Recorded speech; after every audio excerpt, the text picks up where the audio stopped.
सती का विवाह हो गया महादेव के साथ। और यहाँ इस धरती पर कल्प भेद हरिचरित सुहाए, अनेक कल्पों में भगवान जिस प्रकार अपने अवतार की लीला का संपादन करते हैं, ऐसे ही एक बार त्रेता युग में घटना घटित हो गई। दंडकारण्य में कुंभज नाम के ऋषि अगस्त मुनि मेरे गोविंद की राम कथा गाने के लिए बैठे हैं।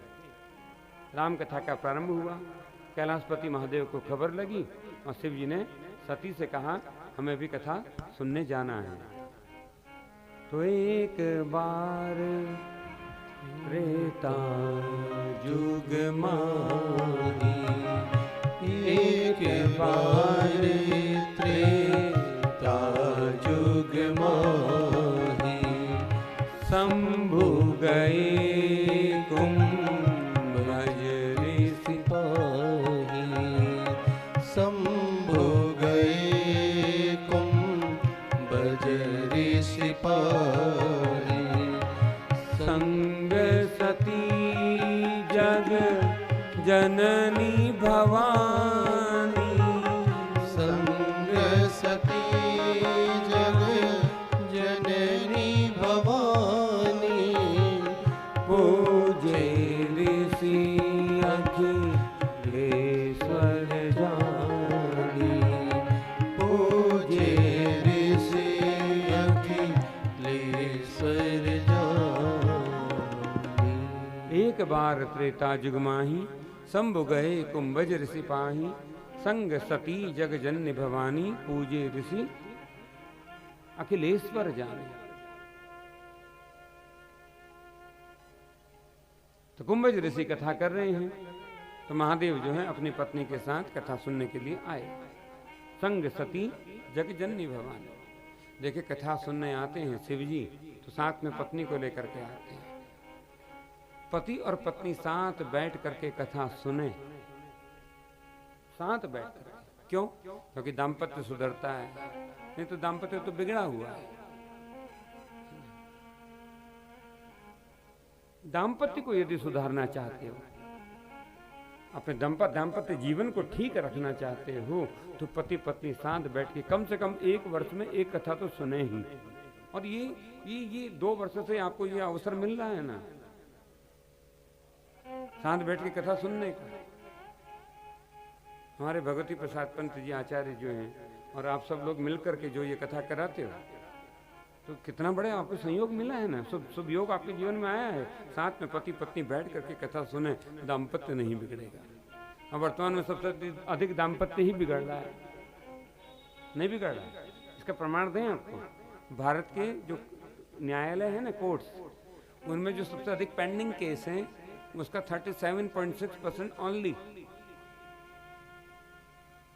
डिवोर्स का है। इतना बड़ा हिस्सा 37%, मोर देन 37 तलाक का है। और तलाक लेने जाता कौन है? हिंदू।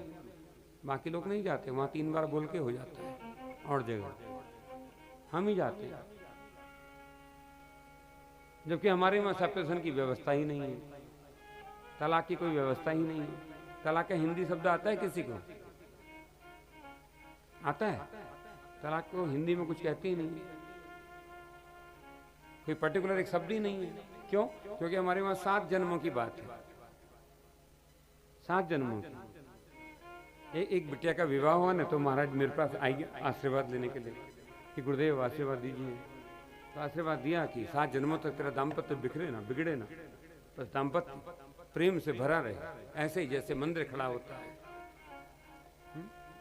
ऐसे जैसे मंदिर खड़ा होता है, ऐसे ही तेरा घर दाम्पत्य जीवन बना रहे, ऐसे ही खड़ा रहे जैसे मंदिर के शिखर खड़े होते हैं।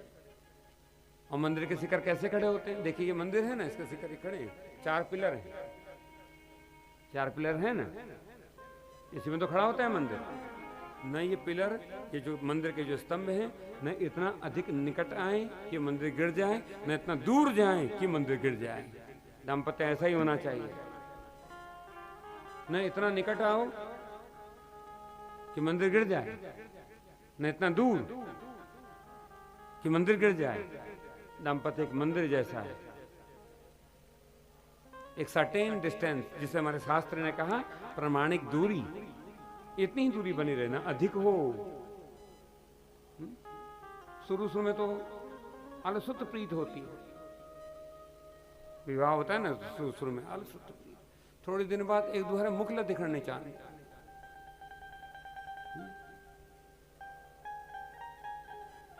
Wife goes to kitchen to make such bloody food, and husband goes to reading same newspaper day by day. पत्नी जो है वो रोज जाती है रसोई में और चिंता ये रहती के बनूं छू। रात होती है ना, रात उसी समय याद आ जाती रत्ता के खून के बनूं सब ज्यादा खरपीड़ ये बताने में आती मेनू सुबह का।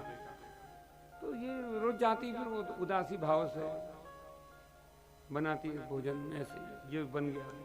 बाकी समय हाथ में तो वही रहता है ना।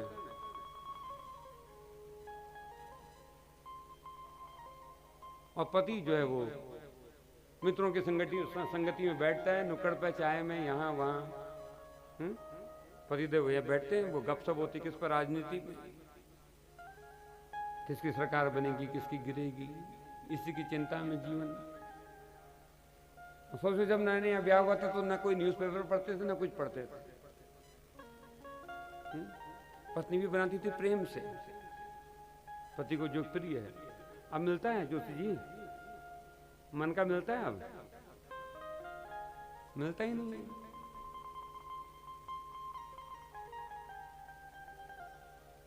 तो दाम्पत्य को सुधारना है,